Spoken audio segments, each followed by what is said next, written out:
muito boa noite a todos.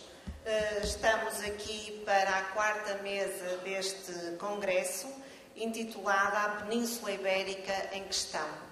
Coube-me a sorte, e sublinho a sorte, de estar aqui com duas amigas e um amigo ausente, mas presente, porque está em Portugal, a professora Maria Filomena Coelho e a professora Maria de Fátima Regina Fernandes e o professor Saúl António Gomes, que gravou a comunicação dele e que no fim das duas apresentações vamos esperar passar sem nenhum problema técnico, mas nessa altura logo veremos.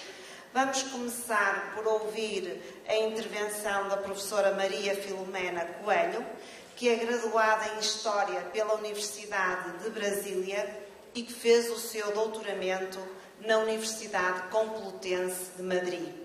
Fez também um estágio pós-doutoral em História do Direito e das Instituições em Lisboa, na Universidade Nova, e também um outro estágio pós-doutoral na área da História do Pensamento Jurídico em Florença, e que terminou este ano, já muito recentemente mesmo.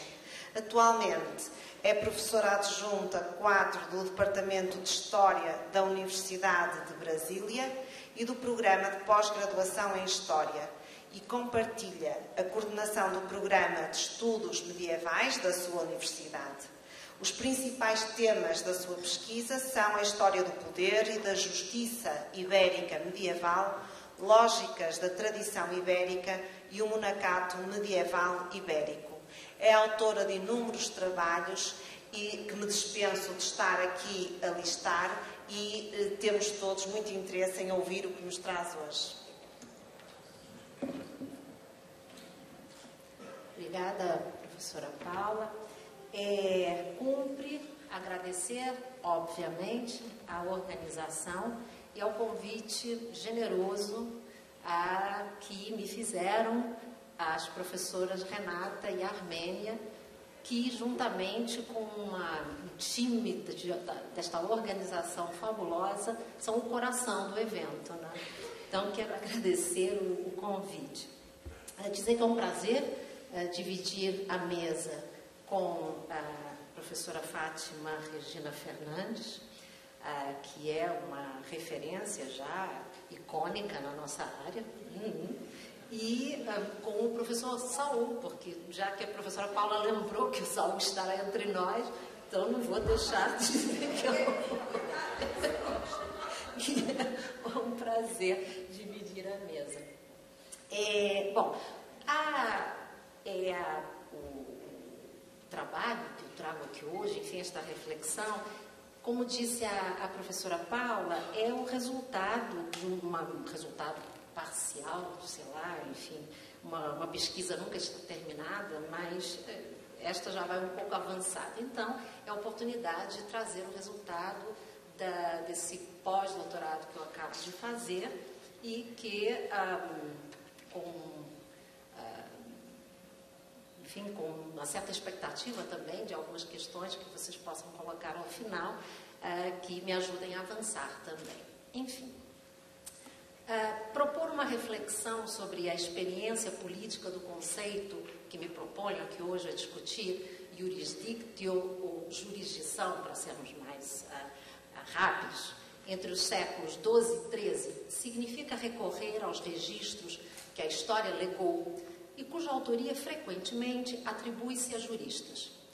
Embora os textos que hoje classificaríamos como doutrinais sejam peças que também permitem decodificar a experiência do autor, uma vez que a elaboração teórica não se dissocia da vida, pretende-se também recorrer a registros documentais que possibilitem compreender como esses juristas, por meio de uma linguagem especializada, estruturavam e redimensionavam os cenários políticos, nos quais eram muitas vezes atores.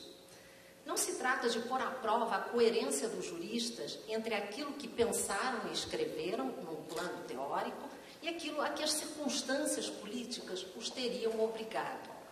Tal operação, para além de reduzir o problema a um esquema artificial e inútil, leva a conclusões que oscilam entre a debilidade de caráter do autor, que pensa de uma forma, mas age de outra, e o sentimento da inadequação das ideias à época em que foram pensadas. Em ambos os casos, manifesta-se a dificuldade do historiador em entrelaçar teoria e prática no tempo, diferentemente do que experimentaram os atores históricos. Ao contrário da historiografia, que se inclina a miúde por interpretações que alçam o plano teórico a um nível ideal, que a prática teima em desvirtuar, os juristas medievais, engajados na ação política, trançavam os dois níveis num permanente jogo especular, no qual é possível descortinar a intensidade com que a elaboração teórica reatualizava a ação e a ação inspirava a elaboração teórica. A circunscrição dos conceitos era, sobretudo, estabelecida no confronto político, o que submetia as definições a permanentes tensões e exigia que elas fossem suficientemente elásticas para suportar o espírito casuístico que presidia o ato de dizer o direito, ius dicere.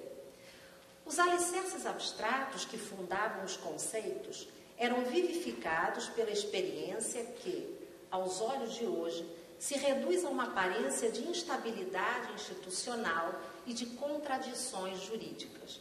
Tampouco se deve pensar que essa casuística fosse sinônimo de anarquia e de causa institucional, arrastando a política ao sabor dos episódios e das circunstâncias. De fato, o peso que a experiência assumia na política exigia a formulação de regras, normas, estatutos, ordenamentos, e o jurista era o intérprete mais adequado para fazer a mediação entre a história e os valores da sociedade. Em termos concretos, desejo propor algumas reflexões e problemas em torno da formulação do conceito jurisdictio e de seu redimensionamento na casuística política, protagonizados por autores que, ao mesmo tempo, como eu disse, o produziam e experimentavam. Entre os séculos XII e XIII, destaca-se a atuação de alguns personagens do mundo jurídico que alcançaram grande notoriedade na história de Portugal, nos reinados de Sancho I, Afonso II e Sancho II. Referimos-nos principalmente a Vicente Hispano, mas também a Silvestre Godinho, a Julião Paz, a Julião Juliães. Sobre esses juristas, ou homens de governo também, e os conflitos nos quais tiveram protagonismo, há uma ampla bibliografia portuguesa que me serviu de base para este trabalho. Entre os principais autores, destaco os professores José Matoso, Maria João Branco, Hermínia Vilar, Hermenegildo Fernandes, Maria Teresa Veloso e outros historiadores que escreveram sobre o tema há mais tempo, mas que continuam a ser referências importantes, como Alexandre Herculano, que fundou uma visão crítica que acabou por se transformar em tradição historiográfica. E no século XX, Antônio de Sousa Costa e Ana Maria de Lima Machado, para citar apenas alguns. Com relação aos conflitos propriamente ditos, ou seja, os enfrentamentos que envolveram monarquia, infantes, igreja, nos referiremos agora de maneira tangencial, no intuito apenas de ressaltar alguns aspectos dos registros dos acontecimentos que permitem problematizar o conceito de jurisdictio. Em trabalho, pretendo publicar agora, proximamente, tentarei fazer uma análise mais detalhada desses conteúdos. Os juristas sobre os quais me debrucei, em sua maioria eclesiásticos, compartilham origens intelectuais identificadas com os chamados estudos de Bolonha, o que significa dizer que tinham uma formação acadêmica baseada no direito romano em suas vertentes civil e canônica. Para além daqueles cuja presença em Bolonha está amplamente comprovada, como alunos e professores, por exemplo, Silvestre Godinho, o próprio Vicente Hispano, aos que, sem nunca lá terem estado, compartilhavam a mesma formação, quer por meio do texto Justinianeu, do decreto de Graciano e das decretais, quer pelo aprendizado que eventuais passagens pela cúria papal propiciavam, e onde se respiravam os chamados ares de Bolonha. Entre os séculos XII e XIII, sob a influência da glosa no direito romano, a jurisdictio não era a jurisdição de épocas mais modernas. Não se tratava exatamente dos limites atinentes ao exercício de direitos e liberdades de um corpo, mas, podendo inclusive significar isso também, a jurisdictio constituía uma peça importante na engrenagem da concepção do poder, ou seja, da autoridade de dizer o direito.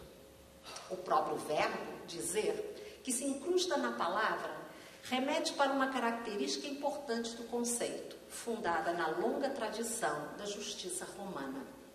Ius dicere era a enunciação aristocrática do direito, a cargo de um grupo de especialistas cuja autoridade advinha de um conhecimento específico. Saber interpretar as leis significava praticar a hermenêutica no próprio étimo, ou seja, a capacidade de intermediar mensagens para responder a tensões de contendas, ou seja, distúrbios antinaturais.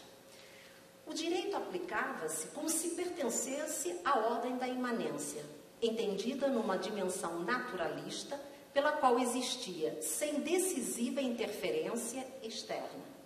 Restava ao homem apenas a tarefa de descobri-lo, ou invenere.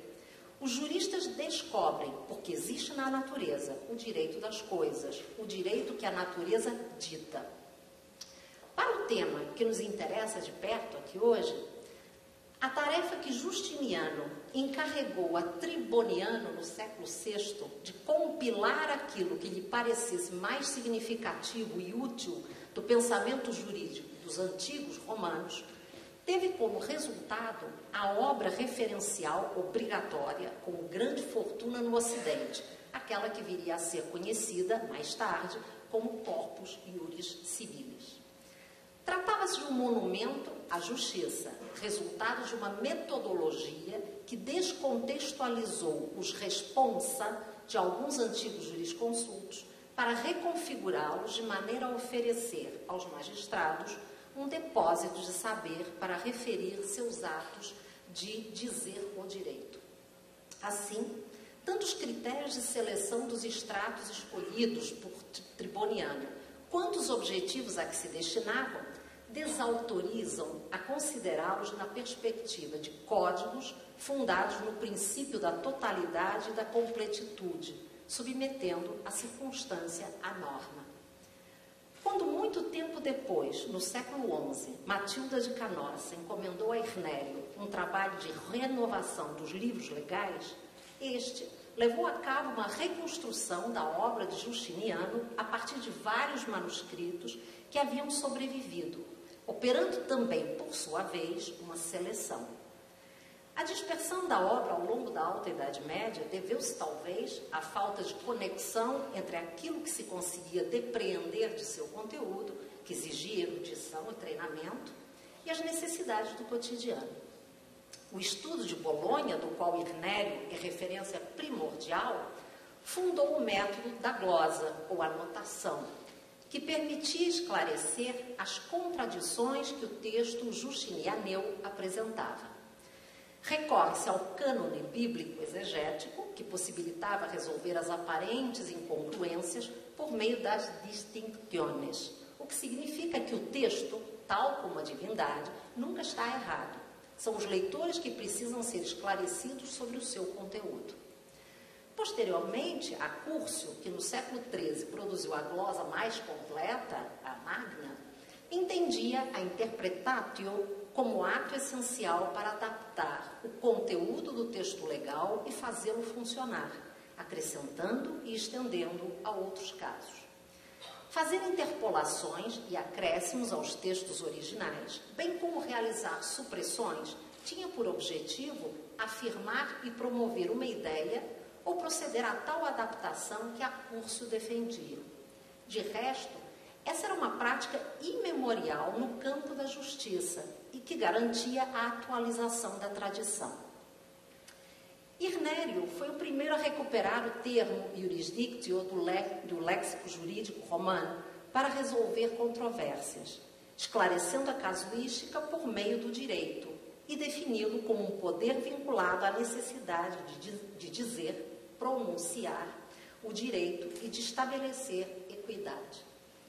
Para tanto, entendia-se fundamental que aquele que julgava tivesse autonomia frente aos que eram julgados, sintetizando uma série de elementos inseparáveis. O principal, como esclarece Irnélio, é a equitas, a equidade, a essência da justiça, princípio divino de ordenação da natureza como ordem imanente das coisas e que somente o juiz, devidamente preparado e autorizado, pode tentar alcançar por meio da capacidade da interpretatio.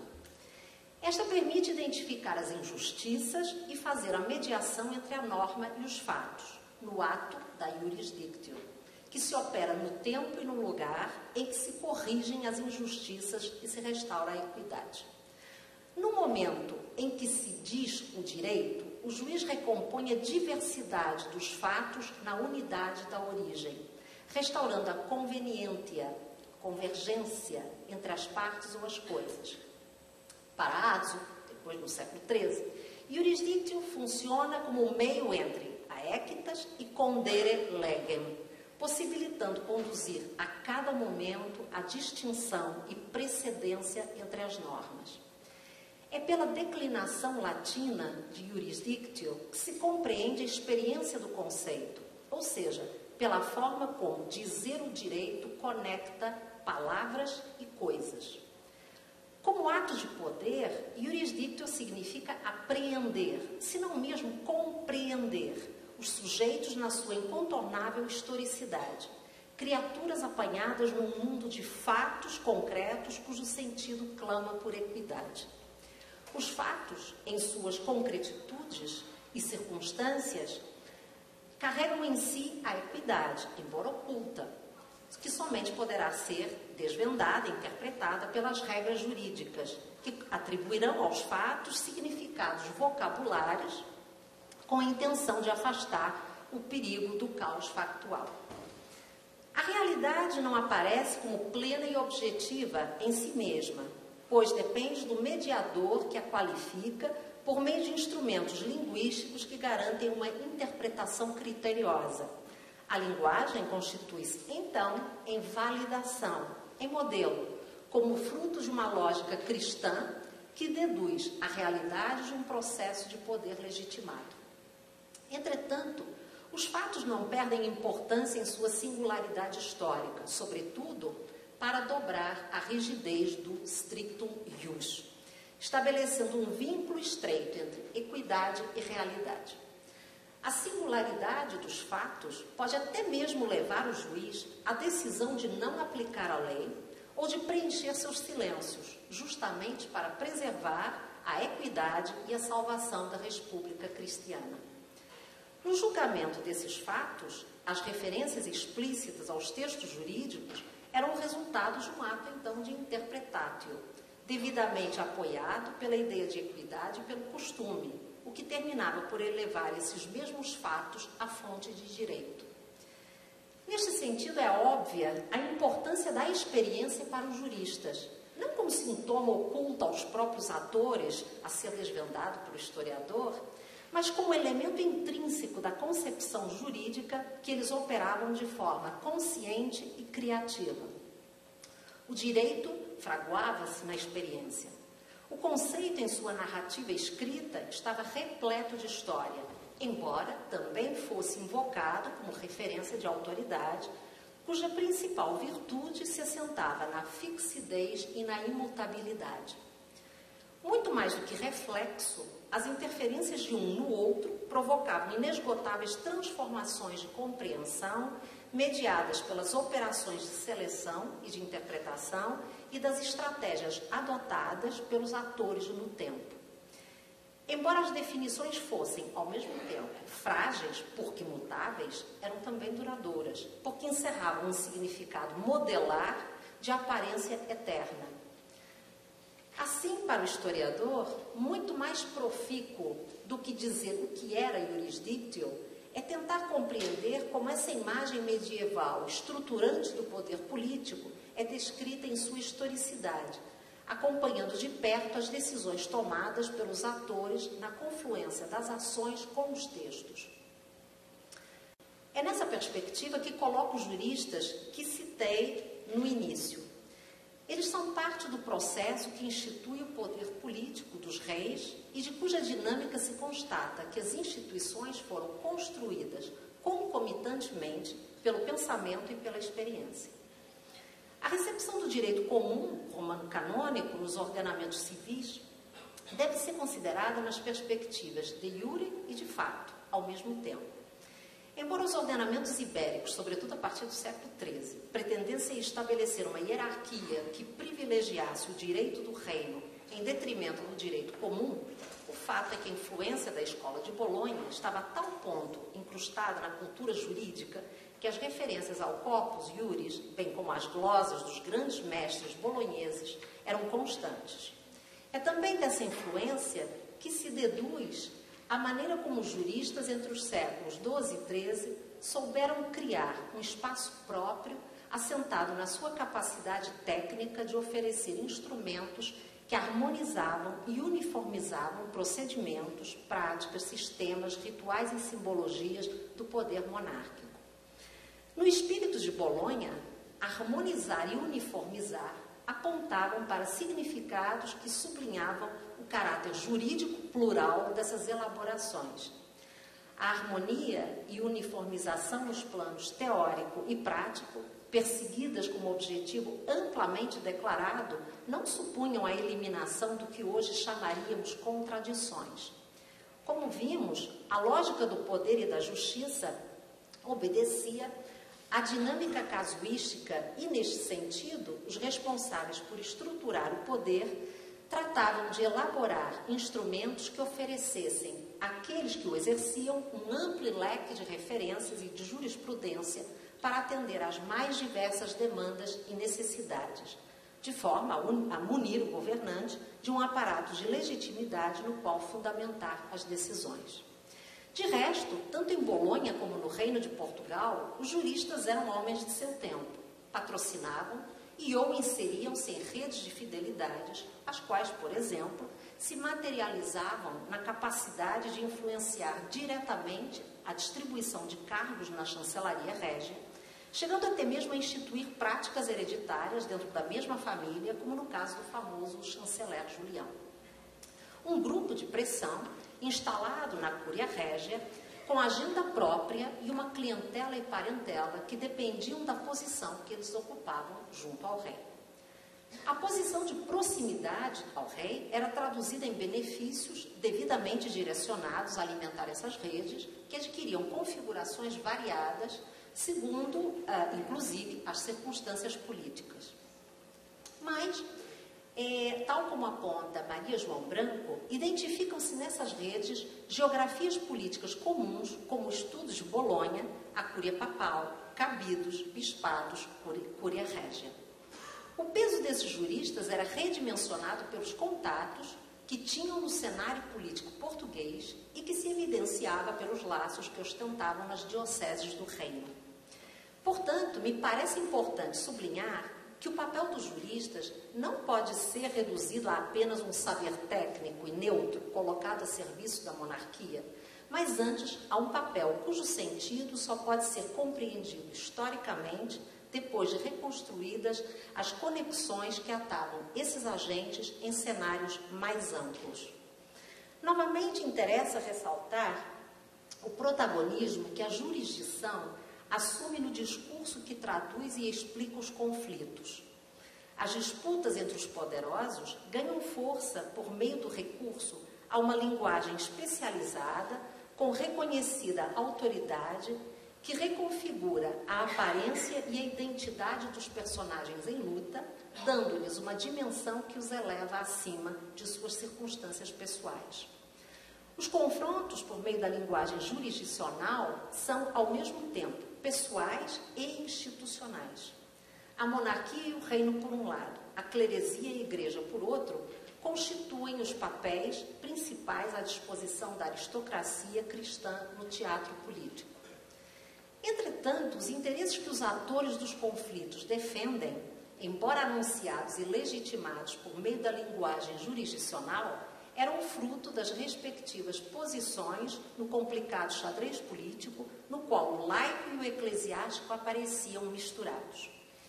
O protagonismo que o discurso jurisdicional assume em todas as narrativas não escondia para os atores políticos as motivações dos confrontos.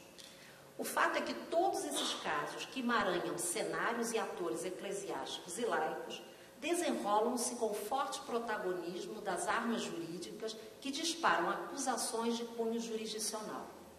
Portanto, no embate entre jurisdições, o próprio discurso é redimensionado e transformado pela experiência, sem obedecer àquilo que hoje se imaginaria adequado a um embate ideológico entre poder espiritual e temporal.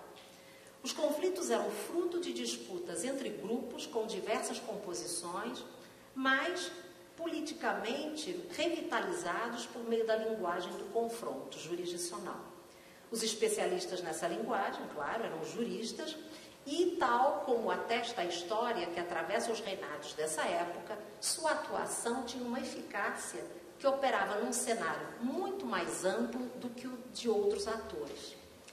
Entre os casos famosos, lembro a causa que o bispo de Lisboa, Sueiro Viegas, apresentou na Cúria Romana contra Vicente Hispano entre 1217 e 1218.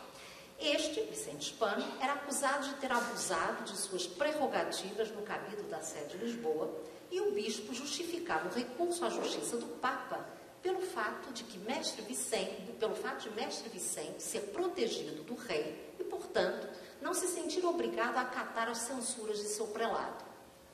Caso similar é o de Julião Juliães, igualmente acusado em 1217 de abusar de sua posição de deão da sé de Coimbra ao avançar sobre os bens do cônego Domingos Eanes, sem que o reclamante conseguisse fazer valer seus direitos em virtude da proteção régia de que o acusado gozava. Ao recorrer à cúria pontifícia, o cônego procurava a justiça que não alcançava no reino, mas tampouco conseguia que Julião Juliães atendesse aos apelos do Papa, ou mesmo aos seus enviados para devolver os bens subtraídos. O fato é que ambos, os acusados, eram eclesiásticos e valiam-se do foro régio para fugir à jurisdição canônica. A jurisdição era vivida em causa própria. Os juristas adquirem protagonismo, inclusive, como rede canal de mediação das mercês régias. Tal papel ficou registrado na famosa doação das dízimas que Afonso II fez em 1218 às principais dioceses do reino, onde vários nomes conhecidos, Vicente Hispano, Silvestre Godinho, Lanfranco de Milão, Julião Juliães, Gil Juliães, João Paio, aparecem como intercessores, configurando importante associação simbólica numa relação que deveria estabelecer-se sem intermediários. Outro exemplo conhecido é o conflito em torno do testamento de Sancho I, cujas lógicas de reparto da herança opuseram Afonso II às suas irmãs, uma longa história, somente resolvida, pelo menos na aparência jurídica, no início do reinado de Sancho II, por meio de um pacto que o jovem monarca celebrou com as tias, que eram reclamantes. Um pacto que, segundo o professor Hermenegildo Fernandes, embora inspirado pelos seus conselheiros jurídicos, que reconhecidamente eram formados dentro dos novos padrões do direito romano, obedecia ainda à linguagem feudal, ainda que vai entre aspas. De forma arguta, eles incluíram dispositivos que asseguravam a futura reincorporação do patrimônio dos direitos correlatos à coroa, o que significava, ao mesmo tempo, o reconhecimento da preeminência régia.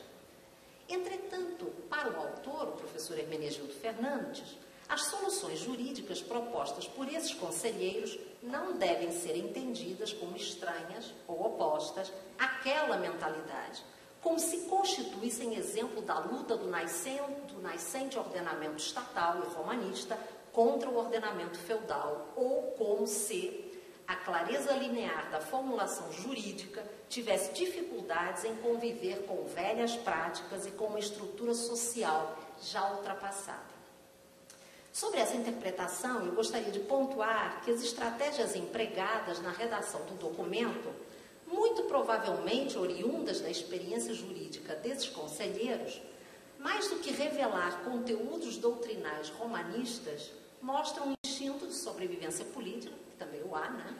Que se plasma de maneira eficaz ao conseguir que o partido contrário assinasse um instrumento no qual o rei, para além de ser parte na contenda, passa a ser considerado como o ponto final do tempo do conflito.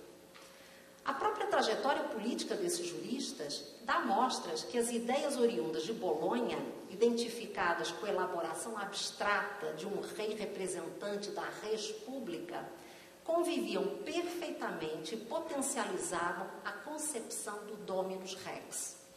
Ambas as concepções misturavam-se na experiência política em Portugal, plenas de sentido. Novamente interessa sublinhar o protagonismo que a jurisdição assume no discurso, que traduz e explica os conflitos. As disputas entre os poderosos ganham força por meio do recurso a uma linguagem especializada com reconhecida autoridade, que reconfigura a aparência e a identidade dos personagens em luta, dando-lhes uma dimensão que os eleva acima de suas circunstâncias pessoais. Os confrontos, por meio da linguagem jurisdicional, como eu lembrei antes, são ao mesmo tempo, né, pessoais, mas são também institucionais.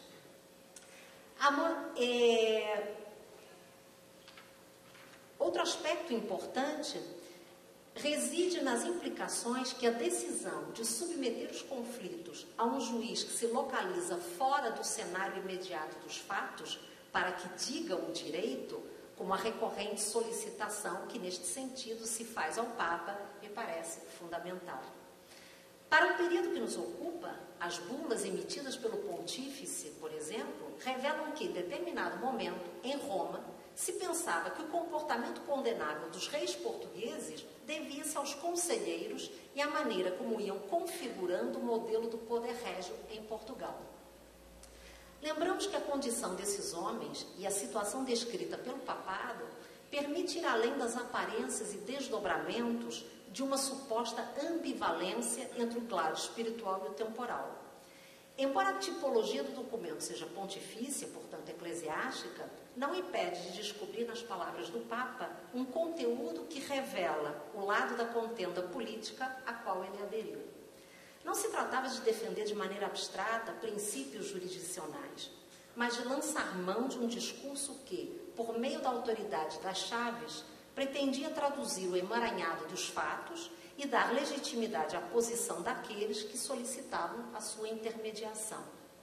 De qualquer forma, não se deve esquecer que, por exemplo, na divisão de campos da contenda entre Afonso II e o arcebispo de Braga, Estevão Soares da Silva, havia eclesiásticos que defendiam as regalia regis contra a diocese, os quais certamente não se sentiam em posição ambígua ou pensavam que seu apoio jurídico e político ao monarca redundasse em prejuízo da Igreja.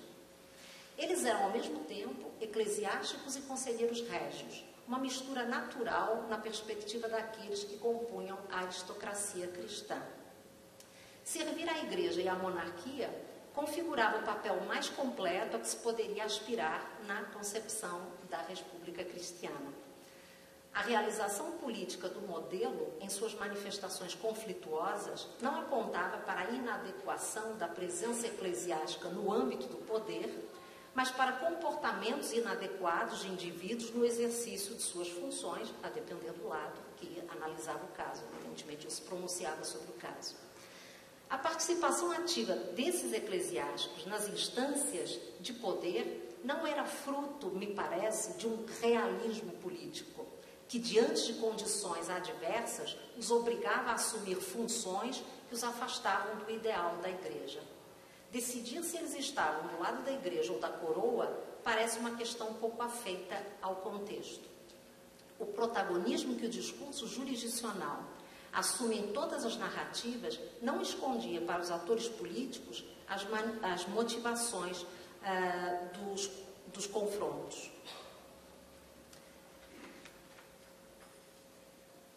Na arena política, a tal ponto os poderes laico e eclesiástico aparecem imbricados que ambos os lados esgrimem argumentos de igual cabedal, sendo que a monarquia lança frequentemente mão de argumentos doutrinais do próprio poder papal a seu favor e vice-versa. No campo da ação, a força física não é monopólio do monarca e, a miúde, os adeptos da Igreja deram mostras disso. Portanto, no embate entre jurisdições, o próprio discurso é revitalizado e transformado pela experiência. Pelos conteúdos que se depreendem, quer do texto das normas, quer das narrativas que registram as disputas jurisdicionais, verifica-se uma variedade de argumentos ancorada em referências que misturam no mesmo patamar valores religiosos, familiares, políticos, tradições e crenças de diferentes tipos, mostrando a complexidade cultural que alimentava a atuação dos próprios juristas e que, finalmente, são a fonte de legitimidade da norma e dos argumentos escolhidos. Não é fácil para o historiador seguir de perto e compreender os complexos e contraditórios vestígios que a atuação e pensamento desses atores deixaram nos documentos. É verdadeiramente difícil, às vezes, descortinar por entre fórmulas jurídicas, textos doutrinais, etc., os rastros das motivações factuais que inspiraram as escolhas e estratégias que os autores adotaram. Em vista disso, a tendência do historiador é a de olhar para esses documentos de acordo com uma tipologia anacrônica. As leis régias, livros de chancelaria, registros de inquirições e outros similares são encarados por meio das características técnicas de simples racionalidade governamental e administrativa típicas da nossa contemporaneidade. Entretanto, cada um desses instrumentos e sua narrativa encerravam uma intenção imersa na ação política e que hoje dificilmente se consegue estabelecer. Neste caso, escusado será dizer que os atores que operavam esses instrumentos orientavam-se muitas vezes por valores que promoviam as lógicas também de serviço e benefício. Entretanto, isso não impedia que ocorresse a distinção institucional entre as diversas instâncias de poder e de seus respectivos representantes por meio de um processo que elaborava modelos sociais específicos e estáveis, adaptados aos desafios que a realidade apresentava e aceitos pela sociedade como regras do jogo. Quando se analisa de perto o panorama político em que atuaram esses juristas e homens de governo, verifica-se que eram pessoas de seu tempo. A instituição, entretanto, fortalece-se justamente no jogo da família biológica e política, das associações, dos ofícios, dos laços de vassalagem, que atravessa a vida e a experiência de seus protagonistas e também pela escolha criteriosa de palavras e argumentos que lhe dão uma identidade específica. E, mais importante, circunscrevem seus direitos e liberdades em face dos demais poderes e instituições. Mas tudo isso é principalmente fruto do estreito diálogo entre uma formulação ideal, fundada na concepção de unidade da República Cristiana, e a realidade da instituição, que é múltipla no tempo. Portanto, do entrelaçamento da formulação ideal com a realidade. É isso. Obrigada.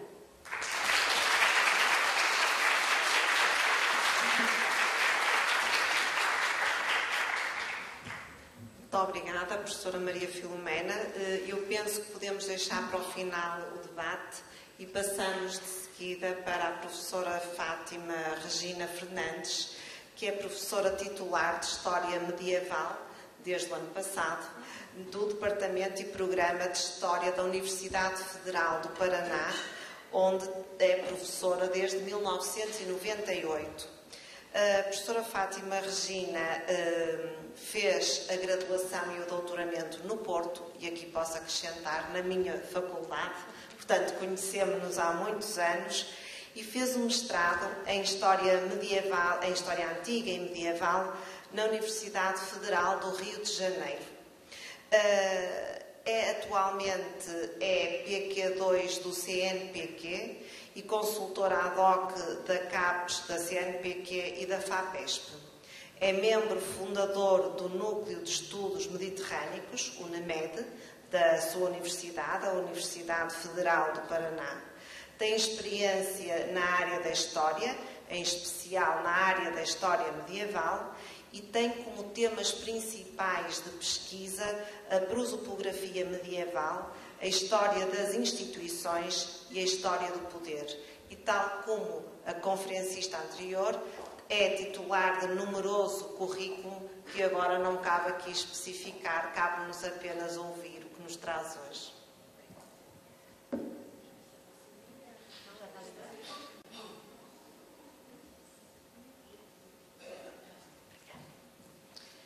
Bem, muito obrigada pelas palavras tão gentis. Em primeiro lugar, boa noite. Eu gostaria de agradecer o convite sempre tão afável e tão sincero que me foi estendido da parte tanto da professora doutora Renata Cristina do Nascimento como da professora Armênia de Souza, que já nos trouxe aqui tantas vezes. Com grande prazer sempre venho e virei, assim, sempre que encontro esses jovens e gente que já tem nos acompanhado ao longo de tanto tempo de pesquisa, de eventos em geral, me dá muita alegria ver que, inclusive, como vocês estão já se qualificando, como vocês já estão entrando em universidades, fazendo parte do quadro docente, formando outros grupos. Isso faz de nós aqui, para mim é um prazer imenso dividir essa mesa com a professora doutora Filomena, Maria Filomena, e com a professora Paula Pinto, e com o professor Saul, que, enfim, está aqui também.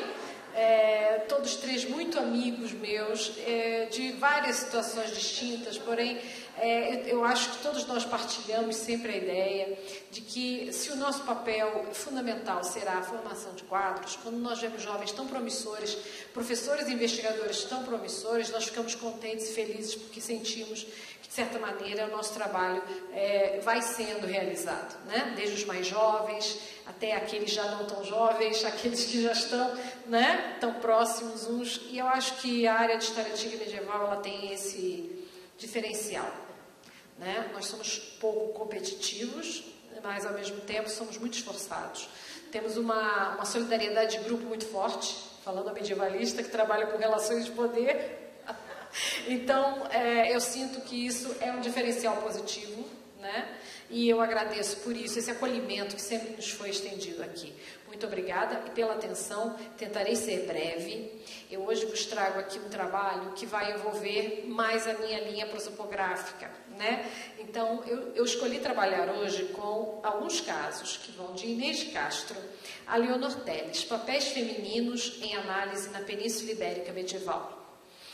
Passarei a ler, se me dão licença, até para ter mais objetividade e por causa do tempo, né? Senão a gente vai se perdendo e depois ficaria à disposição para qualquer pergunta ou questão que queiram fazer, tanto em público como depois ali ao corredor, tá bem? A Creatio Regia medieval tem origens muito antigas, mas constituía, na tardomedievalidade, uma categoria jurídica indefinida. Uma prática que vai se impondo e ganhando contornos paulatinamente. Já trabalhamos esse tema em outros trabalhos anteriores, já há bastante tempo, né? Enquanto o amádigo seria a criação do infante herdeiro na casa de nobres de confiança do rei, neste trabalho mostramos o caso de jovens das famílias nobres que, criadas na casa de outros nobres, serviriam junto à corte régia.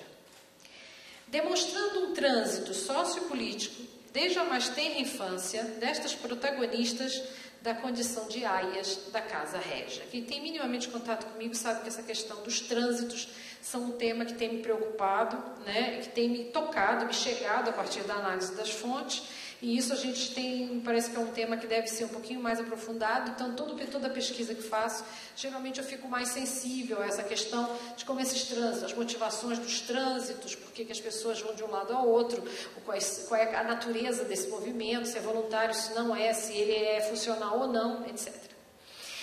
Em contrapartida ao benefício da criação, estas jovens deveriam desenvolver algumas tarefas que compunham-se de serviços adequados à sua condição e às habilidades adquiridas neste percurso.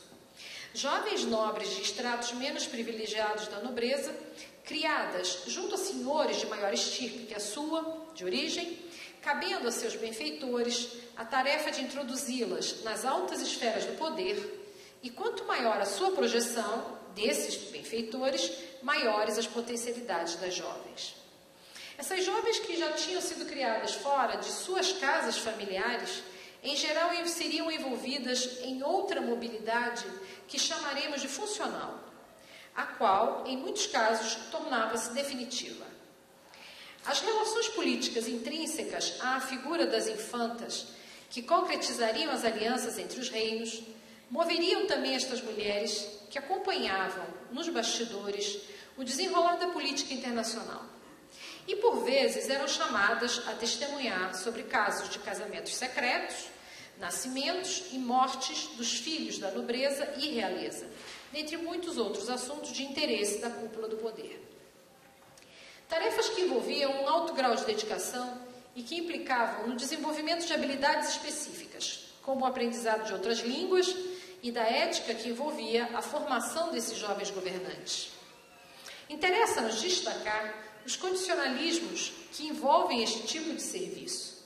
No entanto, dedicaremos mais espaço à análise das potencialidades que se abrem às jovens que ingressam nesta condição de aias.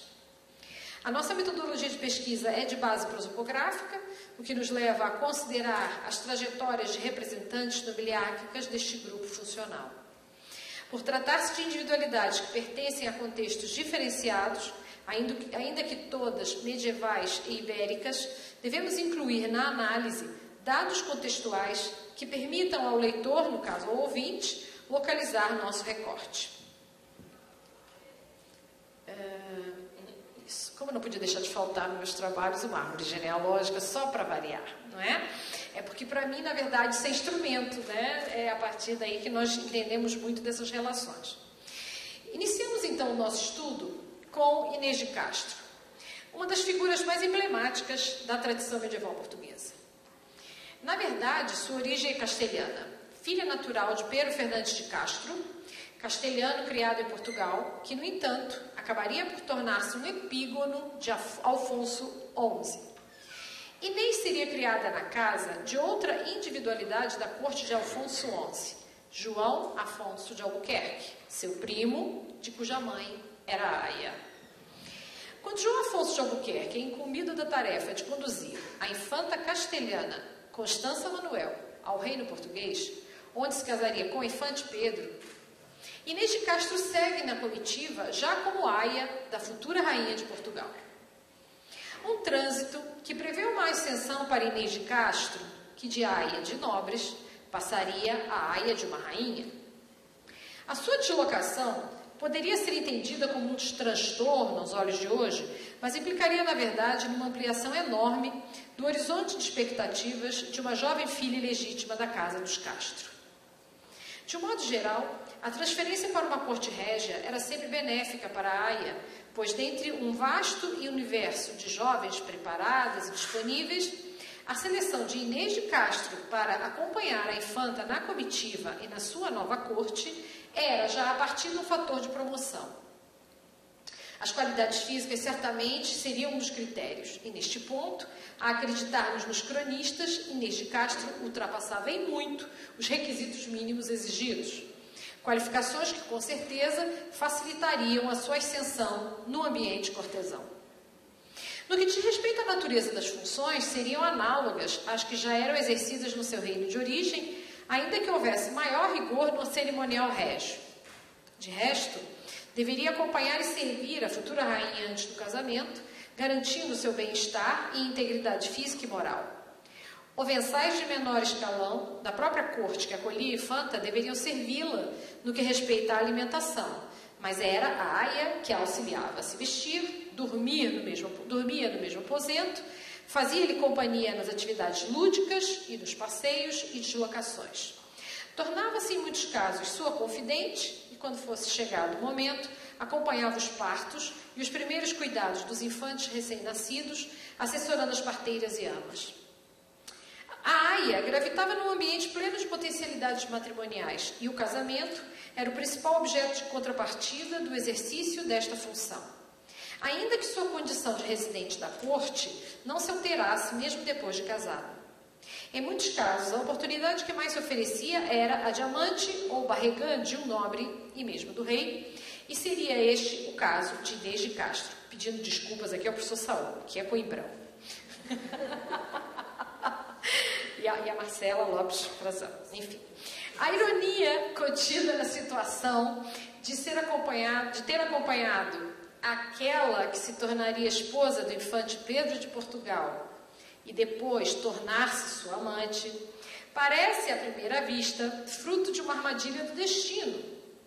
No entanto, torna-se uma condição mais recorrente quando comparada com outros casos semelhantes. Assim, exercendo suas funções, esteve presente no casamento de Constança Manuel e Pedro, em 1340, e na época do nascimento de Fernando, o único filho varão de sua senhora e sucessor da coroa. Constança não tem uma data de morte consensual. As discussões apontam para 1345 ou 1349. Tampouco podemos provar que houvesse um relacionamento entre a aia e o infante ainda em vida de Constança. No entanto, atribui-se o ano de 1352 ao nascimento do segundo filho de Inês e Pedro, visto que antes de 1352 já tinham tido um menino, Afonso, que morrera na mais tenra infância. Não existem, no entanto, conclusões seguras quanto à data do início do relacionamento da aia com o infante Pedro, que geraria uma prole de 3 filhos que sobrevivem à sua mãe, João, Diniz e Beatriz de Castro. Esta relação seria publicamente tolerada e envolveria uma forte atração, na medida em que era uma relação espontânea, ao contrário da união matrimonial oficial do infante com sua esposa. No entanto, a conjuntura de instabilidade interna e externa dos reinos ibéricos, nesta primeira metade do século XIV, acaba por refletir-se neste relacionamento. Os irmãos de Inês de Castro, Álvaro Pérez de Castro, irmão de sangue, e Fernão Pérez de Castro, meio-irmão por parte de pai, envolvem-se em Castela, em 1353, numa revolta nobiliárquica, liderada por João Afonso de Albuquerque, contra o rei Pedro Cruel. Usam a proximidade de Inês ao infante português para tentar envolver Portugal no levante nobiliárquico castelhano. Álvaro Pérez de Castro será encarregue de oferecer a coroa de Castela ao então infante português Pedro, amante de sua irmã. Uma proposta gestada por Albuquerque e os infantes bastardos de Afonso XI, que o rei Afonso IV de Portugal não permite ao filho aceitar. Outro elemento decisivo nesse jogo político seria a morte de João Afonso de Albuquerque em 1354, promovendo o esfacelamento da coalizão e a aproximação de Fernão Pérez de Castro a Pedro Cruel, com o casamento de Joana de Castro, irmã daquele, nesse mesmo ano. A ascensão de uma Castro à coroa castelhana em 1354, ainda que sem continuidade, assim como a morte do Albuquerque, devem ter sido elementos contextuais decisivos para a decisão de Afonso IV de Portugal de evitar o enorme potencial de influência dos Castro nos assuntos internos portugueses, decidindo-se, então, pela eliminação de Inês de Castro, ocorrida em Coimbra, em janeiro de 1355. A prolífera amante de seu filho, agora com a meia-irmã alçada à condição temporária de rainha em Castela, compunha uma infeliz receita de potencial ameaça à integridade física do infante português legítimo, Fernando, com 10 anos à altura. Ameaça a ser contida, especialmente quando ela já não podia dispor da proteção de seu patrono, Albuquerque. Uma decisão dramática, tomada pelo rei ancião Afonso IV, considerando-se a esperada reação de seu filho, o infante Pedro, que, revoltado, levanta-se contra seu pai, abandona a corte e o seu próprio filho, Fernando. No seguimento, queima a cidade e somente 7 meses depois se reconcilia com seu pai. Com a morte de Afonso IV em 1357, Pedro I ascende à condição de rei e, mais tarde, mandaria trasladar o corpo de Inês do mosteiro de Santa Clara de Coimbra, onde jazia, para o mosteiro de Alcobaça, túmulo oficial da realeza portuguesa à época. 5 anos depois deste trágico episódio, Pedro faz uma declaração oficial de que havia casado em segredo com Inês, a declaração de Cantanhede, de junho de 1360. No entanto, é uma afirmação não confirmada por testemunhas, o que não impede que os infantes bastardos fossem criados e instituídos na corte régia, juntamente com o sucessor legítimo infante Fernando, e ainda outro filho natural de Pedro, João, futuro mestre da Ordem Militar de Avis. Verdade é que essa declaração é feita em 1360 e nunca foi feita uma declaração semelhante ainda em vida de seu pai, Afonso IV, o que dificulta a compreensão das razões que teriam levado a esse ocultamento durante tanto tempo, né? Houve também um processo papal, enfim, contém aqui as notas explicativas, houve também um encaminhamento de um projeto que foi enviado a Roma para que houvesse uma legitimação dos filhos, que por sua vez do Pedro, com Inês, que também não foi aceite, né? Os próprios termos da declaração de Cantanhede, de junho de 1360, recolhidos pelo cronista Fernão Lopes, manifestam o temor de Pedro em confessar a seu pai o possível casamento secreto com Inês, que teria ocorrido, segundo a referida declaração, à volta de 1353 em Bragança. Bem, durante as Cortes de Coimbra, de março de 1385, serviria de testemunha ocular de fatos da vida particular de Dom Pedro I, Dom Fernando e Dona Leonor Teles, o próprio Diogo Lopes Pacheco, né? E ele não acredita, né, essa declaração. Vemos, portanto, que essa declaração acaba mostrando o quanto a proximidade com a família régia é privilégio apenas dos privados mais íntimos. E daí esse conhecimento ou não de alguns fatos que seriam, por exemplo, um casamento secreto. Outra trajetória que iremos analisar, e eu serei breve, não é muito longa, é a de Maria de Padilha, igualmente criada na casa de João Afonso de Albuquerque. Vocês vão percebendo que esse nome vai soando a todo momento, né? Aí é de sua mulher, nesse caso, a Isabel de Menezes, e não de sua mãe, como Inês de Castro. O cronista Pedro Lopes de Ayala confirma que a intensa e duradoura relação que manteve Maria de Padilha com o infante Pedro Cruel foi iniciada sob os auspícios do próprio Albuquerque. Mais tarde, o caminho dos dois, infante e epígono, seguiria numa linha de hostilidade mútua, mas neste momento certamente interessaria ao nobre aproximar do infante Pedro alguém do seu círculo mais estreito de relações pessoais e confiança, o que o tornaria capaz de controlar indiretamente o futuro rei e, quiçá, tornar-se uma ferramenta das relações políticas. Pedro Cruel teve 4 filhos naturais com Maria de Padilha, e Pedro copiava, inclusive, o perfil de seu pai, Afonso XI, criador de ampla prole de filhos naturais com Leonor de Guzmán, e aplicaria uma postura de humilhação às suas esposas, ele teve mais que umas oficiais, outras não, enfim, semelhante àquela que seu pai impusera toda a vida à mãe de Pedro, Maria de Portugal, preterida em função da preferência régia pelo Guzmán. A psicanálise teria aqui enfim, muito o que analisar, porque Pedro, apesar de, né, contestar seu pai, copia exatamente o mesmo modelo de relações que seu pai tinha, né, com a esposa e com amantes, enfim.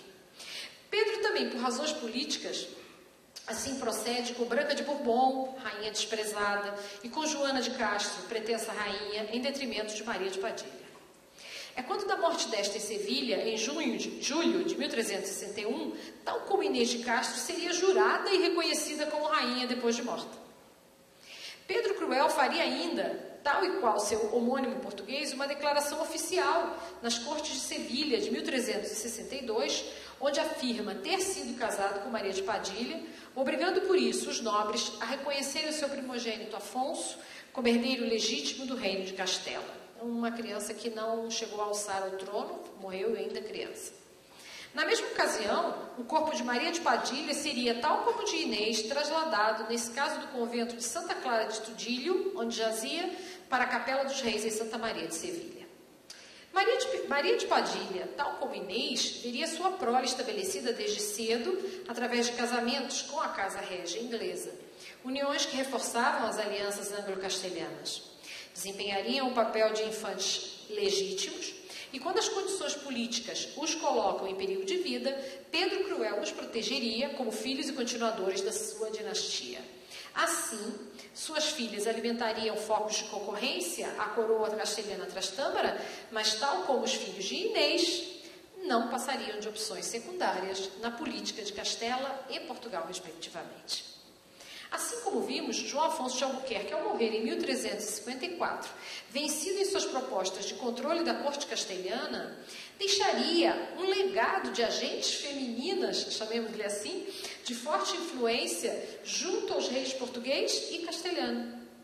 O nobre perdera o controle sobre suas ex-dependentes e acabara vítima de sua ambição, enquanto estas jovens criadas em sua casa teriam um destino semelhante, vítimas do peso político que usufruíam e da proximidade sentimental ao seu respectivo infante ou rei. Dentro desta categoria de aias que transcendem suas funções e expectativas originais, devemos ainda tratar de outra jovem, Leonor Teles, que ascende à categoria de rainha oficial após o seu casamento com o rei Fernando de Portugal. Até aqui vimos dois exemplos de aias que se tornam a alternativa de uma relação espontânea dos reis frente às suas respectivas rainhas. Como vimos, Pedro I de Portugal e Pedro o Cruel de Castela dispunham de uma esposa oficial. Esta condição torna mais frágil a segurança das amantes do rei. Leonor Teles, neste quesito, avança um degrau e, apesar de odiada durante toda a sua vida, não seria vítima de sua condição. Casaria-se com um rei já entronizado, em detrimento de seu anterior consórcio com João Lourenço da Cunha, de quem tinha um filho. Muito moderna essa senhora, né? Era filha de Martim Afonso Teles, do ramo dos Teles de Menezes, de cuja linhagem também saía o ramo dos Albuquerque. Seu pai, casado em Portugal, deixa mulher e filhos e parte para Castela, onde permanece ao lado da fragilizada Rainha Maria, esposa de Alfonso XI, de quem seria mordomo-mor e amante, além de defendê-la da ira de seu filho Pedro o Cruel, por quem seria assassinado. Seus filhos em Portugal, Leonor Teles, dentre eles, seriam estabelecidos pelo tio João Afonso Teles, conde de Barcelos e Ourém. Leonor Teles, jovem, cuja beleza é realçada em muitos momentos pelo cronista Fernão Lopes, que disto colheu muitos ecos, torna-se assim, por intervenção de seu tio, aia da infanta Beatriz de Castro, a filha de Inês de Castro. Tem assim uma indicação de peso, pertence a uma linhagem importante e dispõe de atributos físicos. Seria na casa da infanta Beatriz de Castro que Leonor Teles conheceria o jovem rei Fernando, já coroado, com anteriores casamentos propostos, mas não realizados, e fortemente pressionado pelo contexto da Guerra dos 100 Anos, que o obrigava a tomar partido e assumir consequentes alianças matrimoniais. O cronista Fernão Lopes aponta para uma possível relação incestuosa entre Fernando e sua meia-irmã Beatriz de Castro, o que justificaria sua presença constante na casa da infanta e um convívio indireto com Leonor Teles. Muito se discute sobre a escolha de Fernando e principalmente a questão do porquê da oficialização de uma relação que poderia continuar extraoficial. Neste sentido, a explicação nos parece ultrapassar a mera influência de João Afonso Teles junto ao rei e passaria pela aposta numa política pendular que aproximaria Portugal ora do eixo franco-castelhano, ora do eixo anglo-imperial. Diante disto, Fernando resolve-se pela aia Leonor Teles, realizando um casamento quase secreto, mas oficial. Assim, observamos que a promoção a uma condição oficial de aia à rainha não passa apenas pela vontade do rei, mas também pelas opções político-diplomáticas que este rei pretende adotar. No caso de Fernando, escolher Leonor Teles era manter uma autonomia frente aos blocos beligerantes e suas correspondentes alianças matrimoniais. Pedro I de Portugal não sofrera semelhante dilema. Além disso, já tinha sido casado, tinha herdeiro legítimo, já cumprira sua missão de estabelecer aliança, no caso, com os Manuéis de Castela, não precisaria casar-se de novo. Pedro Cruel é, tal como Fernando, pressionado para fazer aliança, no caso com os Bourbon, já conhecia Maria de Padilha, já tinha filhos com ela, mas não é suficientemente forte para fazer frente ao Albuquerque. Acede para em seguida repudiar sua mulher. No entanto, tal situação mantém Maria de Padilha na sua condição original de barrigã. Já Fernando era cobrado na sua potencialidade de aliança política e matrimonial, mas é senhor de seu reino e faz sua própria opção.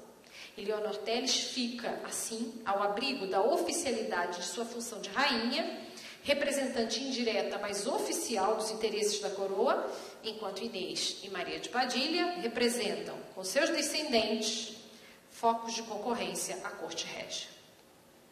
Tal escolha geraria uma onda de desagrado, no caso do Fernando com a Leonor Teles, inclusive popular. Mas Leonor Teles dispunha de instrumentos oficiais de repressão e os utiliza constantemente durante toda a sua vida. Elimina opositores ou concorrentes à sua posição de rainha e à sucessão de sua descendência. E promove um grande círculo de apoiantes e fiéis. No entanto, a única descendente legítima que Leonor Teles dá ao reino é a sua filha Beatriz. Ao longo de sua vida, a rainha, consciente da fragilidade desta condição, eliminaria conscientemente os concorrentes à sucessão da mesma. Leonor Teles teria protagonismo até o momento em que se descobre, se desvenda ou torna-se público o adultério que era reconhecido, mantendo uma relação com João Fernandes de Jandeiro, nobre galego, ex-imperilado, que refugiara-se em Portugal entre 1369 e 73, quando seria degradado por força da cláusula do Tratado de Santarém. O andeiro fora companheiro de Fernão Pérez de Castro, o meio-irmão de Inês de Castro, e o acompanharia no degredo à corte inglesa. Em 1380, voltaria ao reino português em funções e aí permaneceria até 1383. Mas ao longo destes 3 anos, o escândalo de sua relação com a rainha Leonor Teles abalaria definitivamente a frágil saúde do rei Fernando e alimentaria ódios que gerariam a morte do rei em outubro de 1383 e a do andeiro em dezembro desse mesmo ano. Ao contrário das outras individualidades anteriormente analisadas, sobreviveria a seu benfeitor e marido. E sozinha, Leonor Teles buscaria auxílio junto a seu genro, Juan I Trastâmara, especialmente após os episódios de dezembro de 1383, quando a turba lisboeta, manobrada por Álvaro Paz, alça o meio-irmão de Fernando, João, mestre de Avis, como seu sucessor. Apoio que custaria à rainha o afastamento do trono, prisão temporária e degredo em Castela, onde Leonor Teles morreria em abril de 1386. Enquanto aia, sua ascensão fora comum à trajetória provável de sua função. Mas enquanto rainha, construiria uma trajetória de promoção de alianças e vínculos e eliminação de opositores digna de qualquer filha da realeza. Leonor Teles consegue adaptar-se perfeitamente à sua função régia e conserva por isso sua vida num contexto instável e ameaçador que se abre especialmente com a crise dinástica gerada pela morte de seu marido. O estudo das aias manifesta ainda uma mobilidade nobiliárquica de raiz, pautada ainda em uma dinâmica de extraterritorialidade típica da nobreza tradicional, mas neste caso de motivação funcional. De aias a rainhas, senhoras de um capital político invejável, dispondo de protagonismo equivalente às suas capacidades de negociação e de construção de apoios internos e externos nos seus reinos de estabelecimento e de origem. A título de conclusão, podemos refletir que a condição de aia da Casa Régia levava a uma hierarquia de potenciais papéis sociopolíticos de considerável expressão.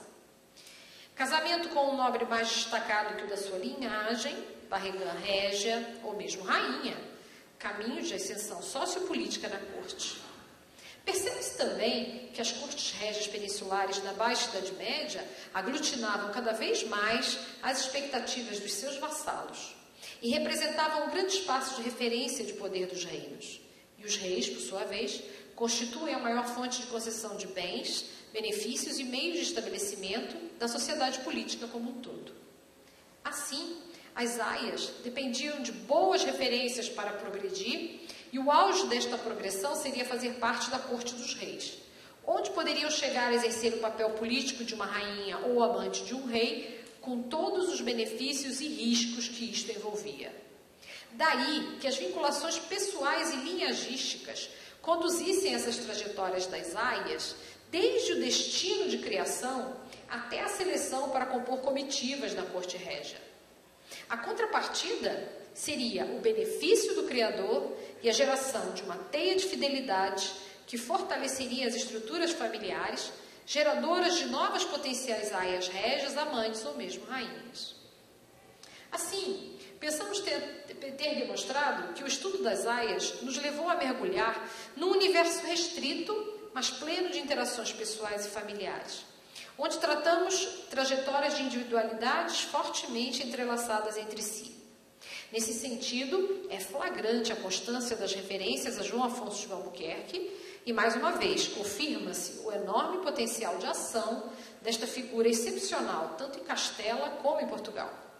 No entanto, sob a ótica deste trabalho, percebemos suas estratégias indiretas de controle e influência nos círculos de poder cortesãos. Observe-se ainda outros aspectos intrínsecos ao grupo, elencado como o fato de serem de uma condição sociopolítica mediana, em alguns casos legitimadas, e cuja criação foi determinante para o sucesso do estabelecimento em suas vidas. Mantêm vínculos e obrigações com Albuquerque. Seria através de Inês que o trono castelhano seria oferecido a seu amante Pedro. Já Maria de Padilha salvaria a vida de Albuquerque uma vez, avisando-o das intenções de Pedro Cruel. Leonor Teles, desde que seu tio João Afonso Teles a coloca na casa da infanta Castro, meia-irmã de Fernando, demonstraria ser seu grande apoio na construção de suas pretensões políticas. Importantes epígonos ibéricos, promovendo o estabelecimento daquelas a quem ofereciam a criação em funções de influência nas monarquias lusa e castelhana.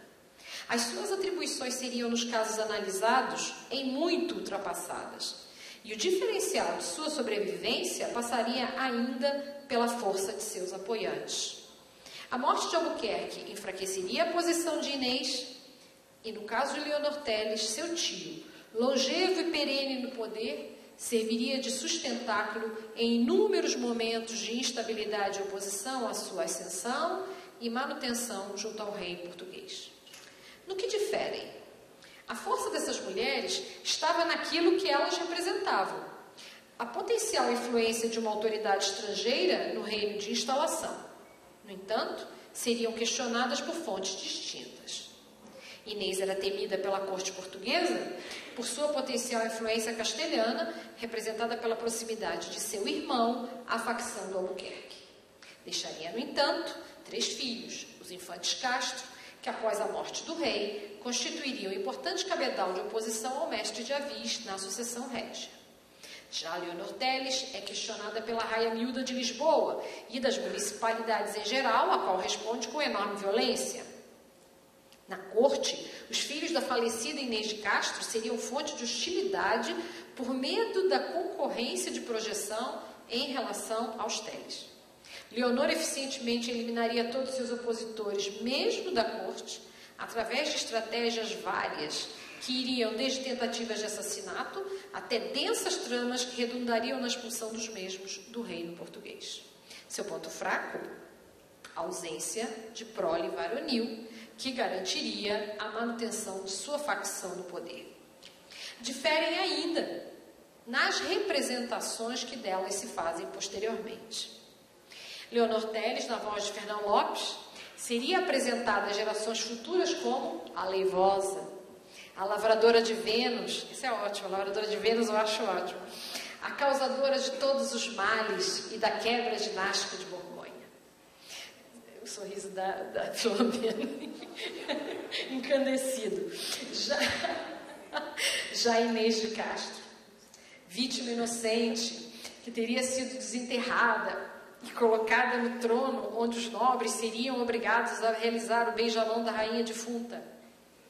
Ponto. Uma alusão romanceada, tá? A transladação de seus restos mortais para junto de seu amado Pedro, quando este morre em 1367, conforme seu desejo testamentário. Colocados um de frente ao outro, junto ao altar-mor do mosteiro de Alcobaça, para que no dia do juízo final pudessem levantar-se e se reverem mutuamente no primeiro momento de sua ressurreição. Bom, o túmulo de cada um deles é, sem dúvida, assim, uma peça que merece muito estudo, né? Naturalmente, a professora Marcela se dedica bastante a analisar esses signos, né? Esse aqui é o túmulo, no caso do Pedro, esse da Inês, e aqui uma foto que foi gentilmente cedida pela professora Marcela, onde se vê, né, aqui um de frente ao outro, tá? Então, assim, na posição em que se encontram, no momento em que eles se levantam, um se depara com o outro. Autores do século XVI imprimiriam uma dimensão lírica e épica ao episódio do assassinato de Inês de Castro, que não encontra total eco nas fontes coevas do século XIV. Num contexto, e é o contexto do XVI, em que a monarquia portuguesa patrocinava a elaboração de seus símbolos de identidade lusa, nacional, e que a União Ibérica tentaria esmaecer sem sucesso, visto que seriam reforçados após a restauração de 1640 sob o patrocínio dos Bragança. E nesse caso, na verdade, temos que dar, né, alguns nomes, principalmente dentro dessa tradição de fazer de dar essa dimensão lírica e épica, principalmente a Inês de Castro, o Garcia de Rezende, no Cancioneiro Geral, que foi já publicado em 1516, Rui de Pina, com a Crônica de Dom Afonso IV também, que foi publicada em 1522, e Camões, naturalmente, né, nos Lusíadas, que foi publicado em 1572, dedica um episódio longo e maravilhoso, recomendo a todos que não conhecem, né, é o canto 3 dos Lusíadas, o episódio da Inês de Castro, que acabou ficando, cristalizou, né, todo um mito, né, de uma figura que foi, de fato, uma figura que dentro de um conjunto de relações sociopolíticas medievais teve um papel e algum protagonismo, mas que, no caso, conhecemos muito mais essa lenda, né, do que propriamente a verdadeira Inês, não desfazendo. Tá? Muito obrigada pela atenção. Qualquer coisa estou à disposição para dúvidas. Uma boa noite a todos.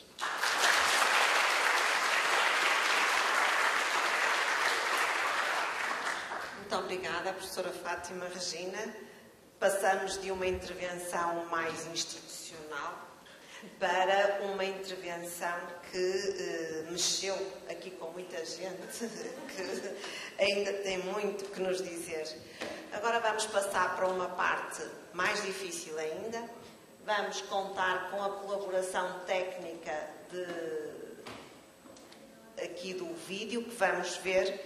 O vídeo tem 35 minutos de duração e uma vez que o professor Saúl estava a mexer com a documentação que estava a utilizar, foi preciso fixar o ângulo do vídeo do lado direito e, portanto, ficou mais estático nesse sentido.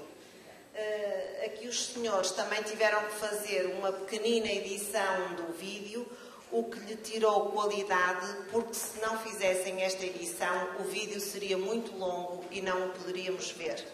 Portanto, vamos acreditar que esta edição e essa perda de qualidade não impede que o possamos visualizar na sua totalidade.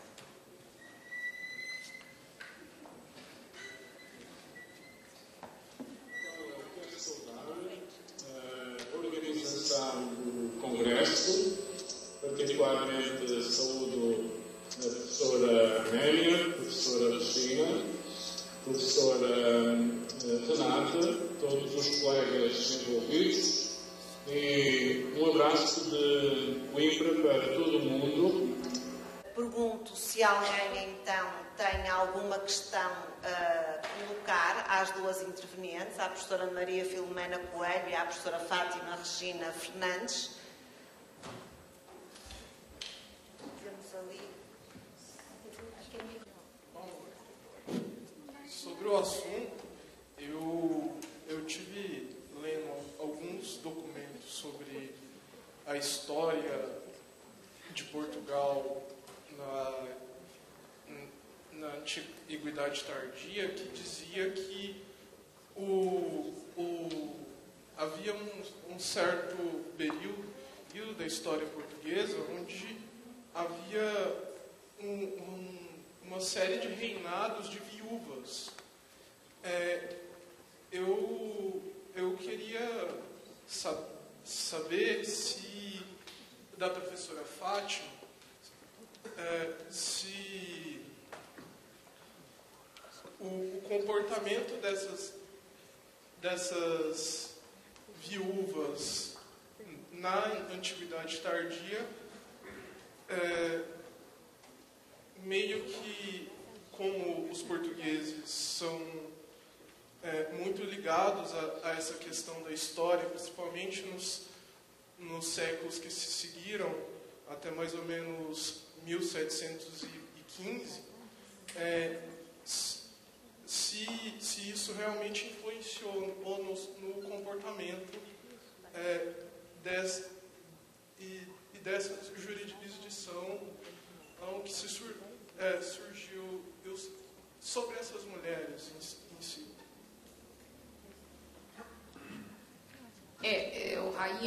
Rainhas viúvas em geral houveram algumas que tiveram que assumir regências, né, de seus, porque na verdade sempre havia intervenção de alguém, um tio, um irmão do marido que tinha, né, falecido, etc. Isso não compõe assim um modelo. Tá? Isso que eu quero te falar.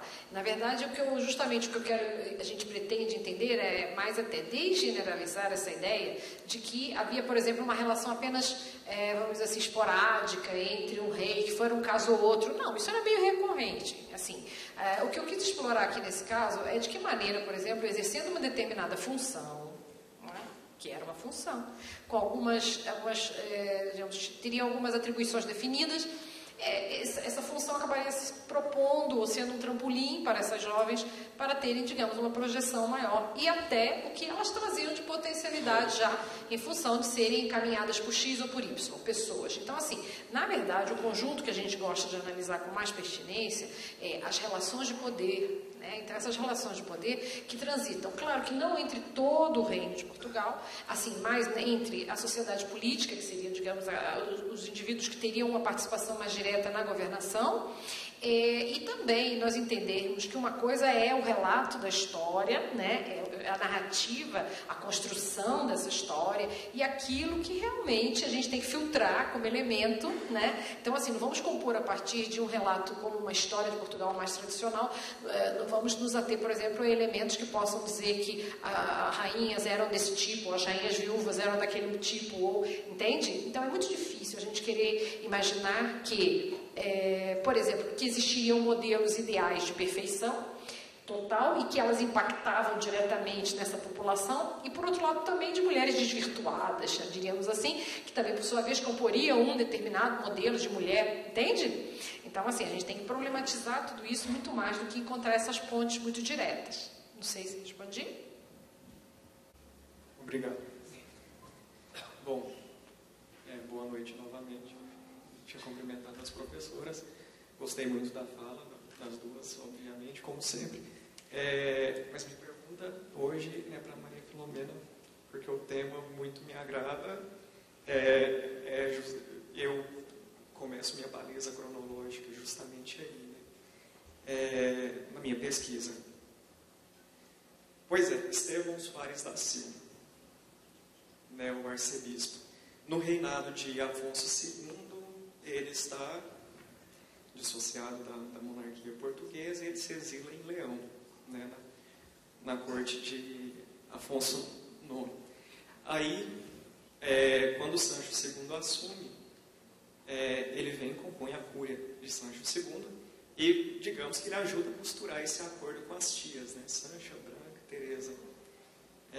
Ele, Mestre Vicente, esse pessoal, Silvestre Gondinho, eles estão ali e eles ajudam a coroa a sanar esse problema que vem desde o testamento de Sancho I. Quando eu leio a historiografia portuguesa, é muito engraçado que eu cheguei a ler que quando Estevão Soares da Silva morre em 1228, é como se Sancho II tivesse se libertado da influência perniciosa do arcebispo. E isso me causou um estranhamento, porque, pelo menos observando o funcionamento dessa cúria, claro, teve algumas trocas de cargos, como de mordomo e tudo mais, mas na chancelaria a gente vê que funcionou muito bem a outorga de cartas de foral e tudo mais. Então, como no cerco de Elvas, desastroso, o arcebispo está lá acompanhando o rei, como a gente vê na documentação. Então, minha pergunta é, como nós, historiadores, metodologicamente, vamos lidar com isso para problematizar esse mundo da vida, que é muito... Para problematizar esse mundo da vida, que é muito mais complexo, porque hoje nós somos amigos, amanhã, talvez por uma quesinha ínfima, né? Porque a gente vê isso interferir nessas políticas institucionais. Por uma questão ínfima, a gente está de costas. Então, como que a gente lida com isso? Levando para esse momento, né, da monarquia portuguesa. Como é que a gente lida? Tem que ser, me parece, caso a caso, momento a momento. Não é? Mas sem, obviamente, cair no caos factual. É preciso que atribuamos algum sentido a isso. Né? Mas, certamente, para já, a resposta mais, digamos, mais rápida que eu posso dar a essa questão é que, certamente, a única maneira que não serve é em bloco. Então, analisar este período, como me parece que foi feito com uma certa frequência, como monarquia versus igreja, é que, sim, é muito apetecível, porque finalmente você vê um monte de bispos, porque não é só o arcebispo de Braga, evidentemente, você tem o bispo do Porto, o de Coimbra, o de Lisboa, e é um período onde parece realmente, período que eu digo são alguns reinados, onde parece realmente uma certa tônica. Então, rapidamente, há uma tendência na historiografia em criar a oposição entre dois blocos, entre poder eclesiástico versus poder laico, enfim, monárquico também, a figura da monarquia aqui como querendo se afirmar. Você pega Dom Afonso II, as leis gerais, as inquirições, os primeiros ensaios e tal. Então, assim, em bloco, como você mesmo disse, há uma coisa assim que é difícil a gente ver, começa a ler a documentação e ora o arcebispo, por exemplo, está em graças com um determinado monarca, ora não, ora se alia ao de Leão, ora se refugia na cúria papal. Então, assim, como é que eu vou interpretar isto? Então, me parece que tem que ser, certamente, numa perspectiva de grupos políticos que vão se compondo. Agora, isso sim, que é o que, enfim, é o que mais me interessa neste momento, é recorrendo sempre a uma linguagem jurídica, neste caso, jurisdicional, para ser mais precisa, que também muitas vezes cega o historiador. Não é? Porque, é claro, com que discurso ele vai justificar as suas posições em determinado momento? Por meio do discurso institucional que está à disposição e que lhe parece o mais correto para aquele momento. Agora, isso também não quer dizer que isto serve mais ou menos como um disfarce, porque na realidade eles queriam mesmo era defender os interesses próprios e particulares. Não, isso é muito mais do que isso. Né? Então, me parece que o historiador tem que enfrentar mesmo o desafio de tentar explicar este grande xadrez com muitas pontas soltas, muitas contradições, entre aspas, porque no momento em que você vê o Papa assumindo, às vezes, um discurso que não seria próprio do papado, não seria muito adequado, pelo menos não é esse que nós esperamos ver na pena do Papa, do papado, você diz, bom, e agora? O que houve? O pontífice enlouqueceu, ele está mal assessorado, não está recorrendo às palavras adequadas? Parece que não, né? Esse é um problema do historiador e não dos agentes, né, no tempo. Então, eu creio que é um desafio mesmo. É aceitar o desafio de explicar esse emaranhado. Né? Parece melhor. Mais questões. O adiantado da hora também aconselha a que terminemos por hoje os trabalhos. Resta-me agradecer de novo às duas conferencistas as intervenções que aqui tiveram. Agradecer também à parte técnica que se esforçou com a edição do vídeo, mas que não foi possível. E perguntar à Comissão de Organização se quer deixar algum recado para amanhã, porque as sessões não decorrerão aqui, decorrerão no local de ontem. Não é verdade? Na UFG. Pronto. É só esse o recado. 9h30 na UFG, o local onde foi ontem. Muito boa noite a todos e até amanhã.